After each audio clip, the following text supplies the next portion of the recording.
मीठे बच्चे ऊंच बनना है तो अपना पोता मेल रोज देखो, कोई भी कर्मेंद्रिय धोखा न दे। क्या पोता मेल देखो? कोई भी कर्मेंद्रिय धोखा तो नहीं देती है। धोखा देना मना क्या? कैसे पता चले कर्मेंद्रिय धोखा देती है या नहीं देती है? ये पोता मेल कैसे चेक किया जाए? अगर कर्मेंद्रिय धोखा देती है तो क्या रिजल्ट होगा, और धोखा नहीं देती है तो क्या रिजल्ट होगा? कर्मेंद्रिय धोखा देती है तो पतन होगा, पुरुषार्थ में गिरावट आवेगी, मनन चिंतन मंथन हो न सके, बाबा की याद में कठिनाई हो जाएगी। कर्मेंद्रियों में सबसे जास्ती धोखा देने वाली है आंखें। इनकी बड़ी संभाल करो। दृष्टि अगर कहीं किसी देहधारी में लटक गई तो वही देहधारी याद आते रहेगा, शिव बाबा की याद उड़ जाएगी। फिर कंप्लेंट करते हैं, हमें बाबा का चेहरा भूल जाता है। क्या कारण है?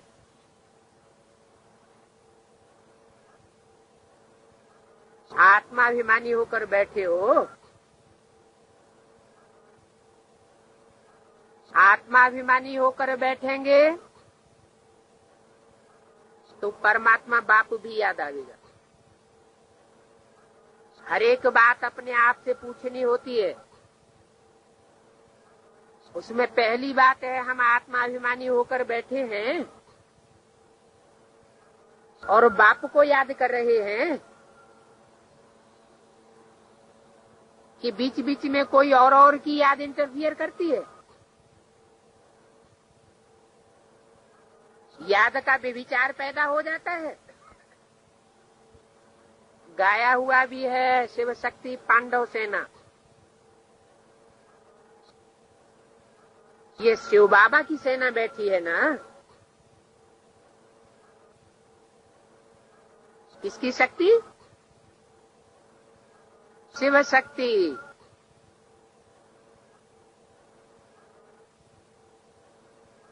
जब गाया ही हुआ है शिव शक्ति पांडव सेना, शिव शक्ति पहले क्यों और पांडव सेना पीछे से क्यों? पहले शिव की शक्ति, फिर पीछे से लगी हुई है पांडव सेना। किस लिए? पीछे पीछे कौन चलता है? पीछे चलता है गार्ड। पांडव सेना किस लिए है? शिव की शक्तियों की रक्षा करने के लिए। एक होता है रक्षक और उसके अपोजिट में क्या होता है? भक्षक। तो अपन आप से पूछना है, आत्माभिमानी होकर बैठे हो, एक बाप की याद आती है,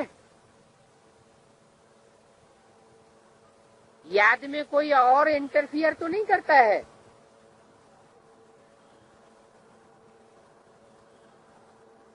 शिव बाबा की सेना बैठी है, उस जिस्मानी सेना में सिर्फ जवान होते हैं,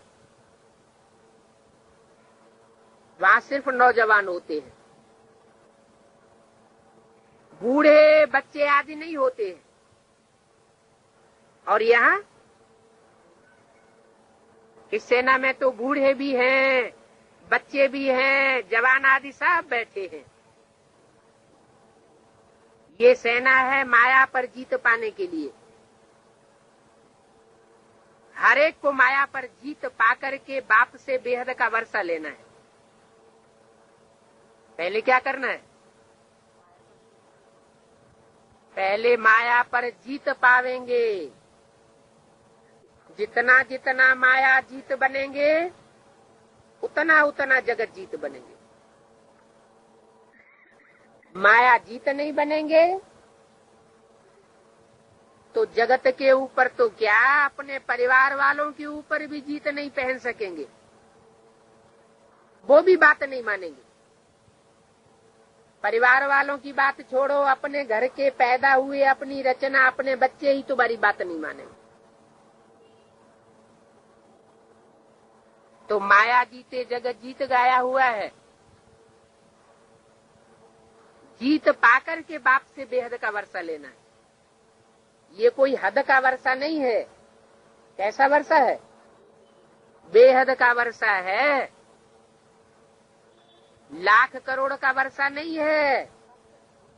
दुकान मकान का वर्षा नहीं है। बेहद का वर्षा है। कर्मेंद्रियों के ऊपर जीत पाना। बच्चे जानते हैं माया बड़ी प्रबल है। कर्मेंद्रियां ही सबसे जास्ती धोखा देती है। चार्ट में ये भी लिखो कि आज कौन सी कर्मेंद्रिय ने धोखा दिया। आंख, नाक, कान, कोई भी कर्मेंद्रिय धोखा दे सकती है। कान धोखा देते हैं तो कोई की सुनी सुनाई बात फीलिंग कर लेते हैं। फालतू बातें सुनकर अपनी अवस्था खराब कर लेते हैं। नहीं तो क्या करें? फालतू बात सुनी तो क्या करें? हियर नो इविल, एक कान से सुनो, दूसरे कान से निकाल दो। तो कर्मेंद्रियां सबसे जास्ती धोखा देती है। चार्ट में लिखना चाहिए, आज फलानी को देखा। ये फलानी क्या होता है? फलानी माना फलानी को देखा नहीं, चार्ट में नाम लिखना चाहिए कि आंख किसकी तरफ गई, कहां अटक गई, आंख कहां डूब रही है, किसके प्रति डूब रही है, उसका नाम लिखो। फलानी माना नाम लिखो। फलानी को देखा तो दिल हुई इनको हाथ लगावे, इनको प्यार करें, यह करें। यह करें माने क्या करें सो नहीं बताया, डॉट डॉट डॉट। ये आंखें बहुत नुकसान करती हैं, बहुत धोखा देती हैं। हर एक कर्मेंद्रिय को देखो, कौन सी कर्मेंद्रिय है जो बहुत धोखा देती है, बहुत नुकसान करती है। कौन सा नुकसान करती है? हैं? सबसे बड़ा नुकसान कौन सा हो जाता है? याद का नुकसान हो जाता है। जो अभी थोड़ा सा टाइम बचा हुआ है, अनेक जन्मों के पाप कर्म दग्ध हो सकते हैं अभिविचारी याद से। उस अभिविचारी याद में माया क्या कर देती है? कर्मेंद्रियों के द्वारा लोड़ा डाल देती है। दूसरों की याद आने लग पड़ती है, याद व्यभिचारी हो जाती है। जब याद ही व्यभिचारी हो जाएगी तो बाप याद आ नहीं सकता। बाप की याद नहीं आवेगी, व्यभिचारी याद आवेगी तो व्यभिचार से नरक बनेगा या स्वर्ग बनेगा? बाप आया हुआ है स्वर्ग बनाने के लिए और हमारी कर्मेंद्रियां नरक बनाए रही है, तो हम कहां के मालिक बनेंगे?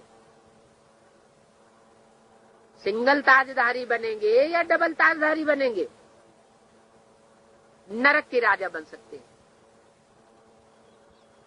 तो कितना घाटा आ जाता है। सूरदास का भी इस पर मिसाल देते हैं। क्या मिसाल देते हैं? कहते हैं सूरदास ने अपनी आंखें ही फोड़ ली। तो अपनी जांच रखनी चाहिए। आंखें फोड़ने की बात नहीं है, आंखों को कंट्रोल करने की बात है। आंखें बहुत धोखा देने वाली हैं। अच्छे अच्छे बच्चों को भी माया धोखा दे देती है। भले सर्विस तो बहुत अच्छी करते हैं, परंतु आंखें धोखा दे देती है। इस पर बड़ी जांच रखनी होती है, क्योंकि ये आंखें बड़ी दुश्मन है ना। कब दुश्मन है? जब बाप को देखने के अलावा कोई और को देखती है तो ये आंखें क्या बन जाती है? हमारी आत्मा के पुरुषार्थ के लिए दुश्मन बन जाती है, हमारे पद को भ्रष्ट कर देती है। जितना ऊंचा हमारा जन्म जन्मांतर का पद बनना चाहिए, उस पद में घाटा आ जाता है। जो सेंसिबल बच्चे हैं उनको अच्छी रीति नोट करना चाहिए। क्या नोट करना चाहिए? पोता मेल अच्छी रीति नोट करना चाहिए, नाम सहित नोट करना चाहिए कि कौन सी कर्मेंद्रिय ने धोखा दिया, कितना समय धोखा दिया और किसके प्रति धोखा दिया।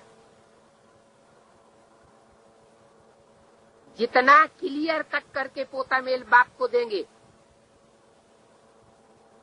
तो उतना फायदा होगा। डायरी पैकेट में पड़ी हुई हो, क्योंकि घड़ी घड़ी देह अभिमान में आते हैं, घड़ी घड़ी इंद्रियां धोखा देती हैं। जैसे भक्ति मार्ग में बुद्धि और तरफ भागती है, तो जो अच्छे अच्छे भक्त होते हैं वो उसी समय अपने को चुटकी काटते हैं, नकोट लेते हैं अपन को। तुमको भी सजा देनी चाहिए। किसको सजा देनी चाहिए? अपने आप को सजा देनी चाहिए। बड़ी खबरदारी रखनी चाहिए। कहीं कर्मेंद्रियां धोखा तो नहीं देती है, किनारा कर देना चाहिए। काहे से किनारा कर देना चाहिए? माने जहां मान लो आंख डूबती है तो वहां से हट जाना चाहिए। कान कोई की ग्लानि सुनते हैं तो क्या करना चाहिए? वहां से हट जाना चाहिए, किनारा कर देना चाहिए। खड़ा होकर के देखना भी नहीं चाहिए, नहीं तो और ही संग का रंग लग जाएगा। संग तारे कुसंग बोरे। ये स्त्री जाति और पुरुष जाति का ही बड़ा हंगामा है। सबसे ज्यादा लफड़ा किस बात का है? स्त्री चोले और पुरुष चोले का बहुत भारी हंगामा है। देखने से ही काम विकार की दृष्टि चली जाती है।